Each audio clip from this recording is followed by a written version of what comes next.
Hi dear friends, आप सभी का स्वागत है आपके अपने चैनल स्टडी विथ राहुल 247 में। आइए आज के क्लास में हम लोग देखेंगे सक्षमता परीक्षा 3 के लिए पर्यावरण का महत्वपूर्ण प्रश्न जो सक्षमता 1 और 2 में भिन्न भिन्न पालियों में पूछा गया था। और अंत में हम लोग 10 मॉक टेस्ट प्रश्न करेंगे, जिसमें 10 प्रश्न मैं आपको दूंगा और उसका जवाब आपको कमेंट बॉक्स में देना होगा कि आपकी स्टडी कितनी हो रही है। जैसे मैं ये प्रश्न आपको दिखा दूँ, लास्ट का मॉक टेस्ट जो 10 प्रश्न होगा वो काफ़ी शानदार होगा और सक्षमता परीक्षा में पूछा गया ही प्रश्न होगा। देखिए, पहला प्रश्न, दूसरा, तीसरा, ये दूसरा ही हो गया है, तीसरा, चौथा, पाँचवा, छठा, सातवां, आठवां, नौवां, 10वां। तो इन प्रश्नों को हम लोग करेंगे मॉक टेस्ट में। सबसे पहले हम लोग ये प्रश्न का सेट देख लें, नए प्रश्न जो है उसे जान लें, कहाँ से प्रश्न एग्जामिनर पूछेगा सक्षमता में। हम लोग उस उद्देश्य से तैयारी करेंगे कि कोई भी प्रश्न हमारा छूटे ना। चलिए, पहला प्रश्न है, वाल्मीकि राष्ट्रीय उद्यान एक टाइगर रिजर्व है, किस भारतीय राज्य में स्थित है? तो ये आपके बिहार में स्थित है। कहाँ स्थित है? बिहार में। और किस जिले में? तो पश्चिमी चंपारण। कहाँ? पश्चिमी चंपारण। बात कर ली जाए क्षेत्रफल के अनुसार बिहार का सबसे बड़ा जिला, तो इसका भी जवाब पश्चिमी चंपारण। जनसंख्या के अनुसार बिहार का सबसे बड़ा जिला, तो आप पटना पे टिक कर दीजिएगा, पटना जो आपकी राजधानी है। बिहार के किस जिले की लिंगानुपात सर्वाधिक है? तो गोपालगंज। बिहार का सबसे साक्षर जिला तो रोहतास। और बिहार के किस जिले की जनसंख्या घनत्व सर्वाधिक है? तो वो पटना। चलिए अगले प्रश्न पे चलते हैं। अगला प्रश्न है, भारत की पहली बहुउद्देशीय परियोजना थी। देखिए, बहुउद्देशीय परियोजना का मतलब होता है कि एक ही चीज़ से बहुत सारे लाभ प्राप्त करना। जैसे मान लीजिए बांध बना तो सिंचाई के लिए भी उससे विद्युत उत्पादन भी हो जाता है। तो बहुउद्देशीय परियोजना के परिपथ से जो चीज़ें बनाई जाती हैं, तो भारत की पहली बहुउद्देशीय परियोजना कौन सी थी? तो ये थी दामोदर घाटी परियोजना। कौन सी थी? दामोदर घाटी परियोजना। टिहरी बांध आंदोलन किस राज्य से संबंधित है? तो टिहरी बांध आंदोलन छत्तीसगढ़ राज्य से संबंधित है। अगला प्रश्न है, बिहार के किस जिले में सर्वाधिक चाय उद्योग है? तो बिहार में सर्वाधिक वर्षा जहाँ होती है, बिहार के उसी जिले में चाय का सर्वाधिक उद्योग है और ये जवाब हो जाएगा किशनगंज। बात कर लूँ रोहतास की, तो सबसे अधिक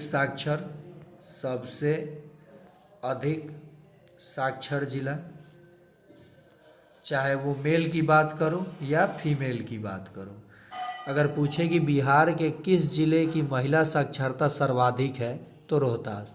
पुरुष साक्षरता सर्वाधिक है, तो भी रोहतास। और बिहार के किस जिले की साक्षरता दर सर्वाधिक है, तो भी रोहतास। ध्यान रखिएगा। वाल्मीकि राष्ट्रीय उद्यान पश्चिमी चंपारण। सर्वाधिक वर्षा कहाँ पे? तो ये किशनगंज। नेक्स्ट है, इनमें से कौन मनोरंजन गतिविधियाँ हैं? ऑप्शन है पेंटिंग, संगीत सुनना, किताब पढ़ना, उपर्युक्त सभी। तो इसका सही जवाब हो जाएगा उपर्युक्त सभी। ये जितने के जितने हैं, पेंटिंग, संगीत सुनना और किताब पढ़ना, सभी मनोरंजन की गतिविधियां हैं। लेकिन देखिए, बहुत सारे लोगों को लगेगा कि ये कौन सा मनोरंजन है भाई, किताब पढ़ना। जी हाँ, किताब पढ़ना भी मनोरंजन ही है। शौक से पढ़िए। देखिए, कोई जरूरी नहीं है कि केवल परीक्षा के उद्देश्य से ही पढ़ा जाए। कुछ जानने के लिए, कुछ सीखने के लिए भी तो ये किताब पढ़ना हो जाएगा, पेंटिंग हो जाएगा, संगीत सुनना। सभी प्रश्न सभी के सभी मनोरंजन की गतिविधियां हैं। पाचन तंत्र की मांसपेशीय थैली को क्या कहा जाता है? तो पाचन तंत्र के मांसपेशीय थैली को पेट कहा जाता है। क्या कहा जाता है? पेट कहा जाता है, स्टमक। निम्नलिखित में कौन से खाद्य उत्पाद पशु प्रोटीन का सबसे अच्छा स्रोत है? तो इसका सही जवाब हो जाएगा अंडा। क्या हो जाएगा? अंडा।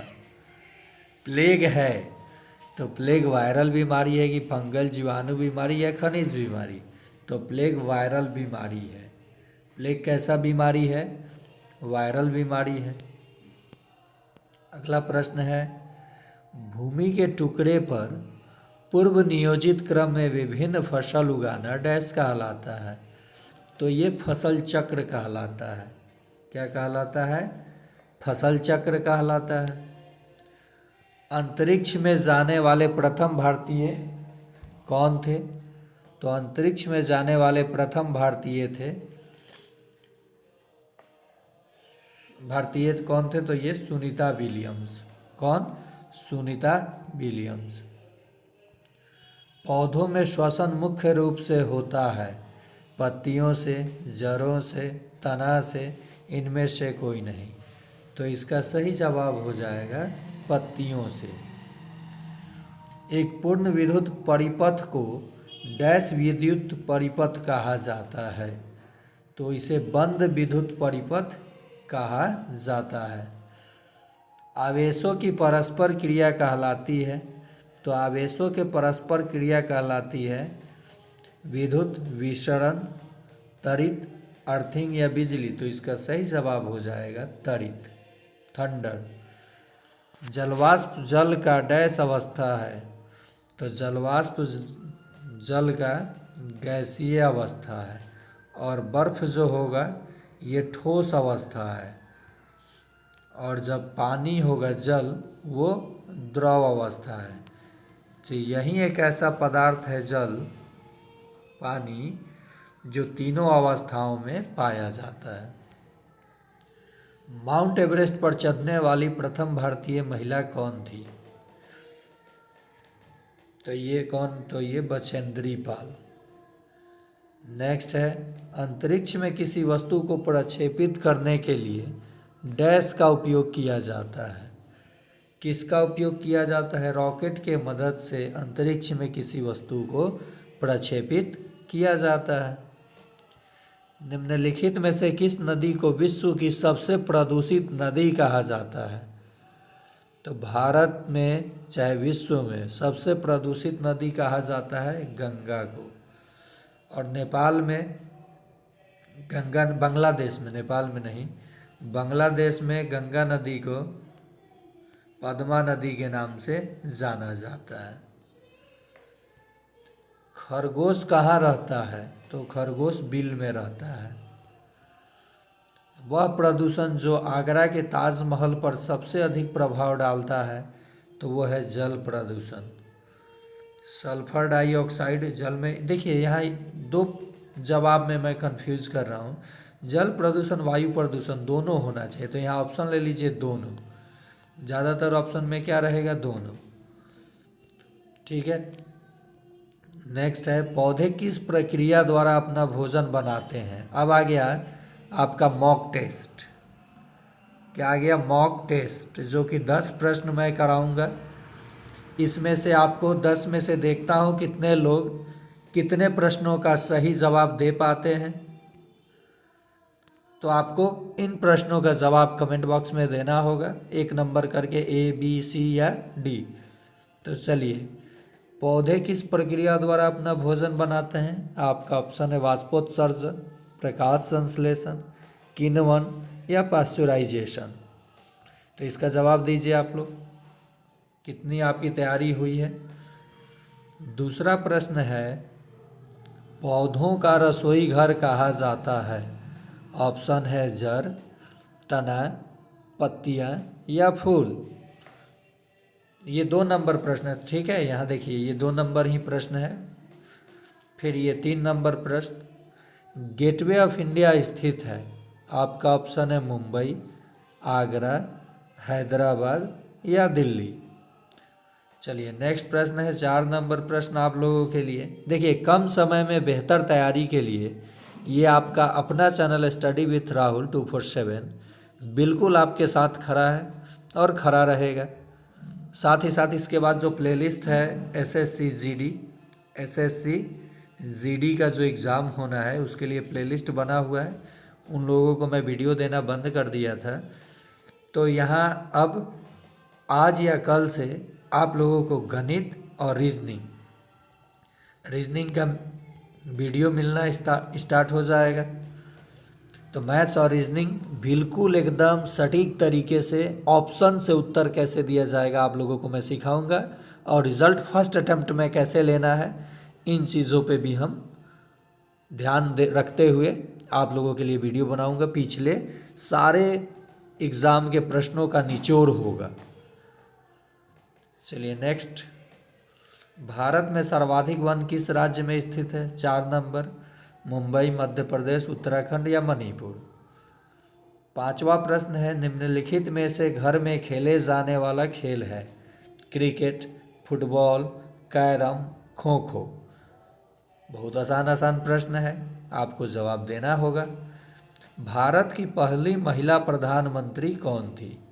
ऑप्शन है राबड़ी देवी, प्रतिभा पाटिल, इंदिरा गांधी, श्री माओ भंडर नायके। तो राबड़ी देवी या भंडर नायके तो आप काट दीजिए, ये तो राष्ट्रपति ही थी प्रतिभा पाटिल, तो पूछा है प्रधानमंत्री, बता दीजिए। मौर्य वंश का संस्थापक कौन था? ऑप्शन है बिंदुसार, अशोक, चंद्रगुप्त मौर्य, इनमें से कोई नहीं। नेक्स्ट है, गौतम बुद्ध को ज्ञान की प्राप्ति हुई थी? श्रवणबेलगोला, कुशीनगर, लुम्बिनी, बोधगया। गोलघर स्थित है नालंदा, वैशाली, पटना, रोहतास। और आज का आखिरी प्रश्न, बिहार का सर्वाधिक साक्षर जिला है? नालंदा, वैशाली, पटना, रोहतास। तो ये था आप लोगों के लिए 10 महत्वपूर्ण प्रश्न जो मॉक टेस्ट के रूप में मैंने दिया। अब यही प्लान किया हूँ कि जब पढ़ाऊँगा तो मॉक टेस्ट ले लूँगा वहीं पे, और वहाँ जब आप प्रश्नों का जवाब देंगे तो आपका कॉन्फिडेंस 100% बढ़ जाएगा और एग्ज़ाम में आपको बिल्कुल डर नहीं लगेगा। यानी आप जाएंगे एग्ज़ाम में, प्रश्नों को फोड़ कर आएंगे, और इस चैनल को लाइक भी ज़रूर करेंगे। तो फिर मिलते हैं हम लोग अगले पार्ट में।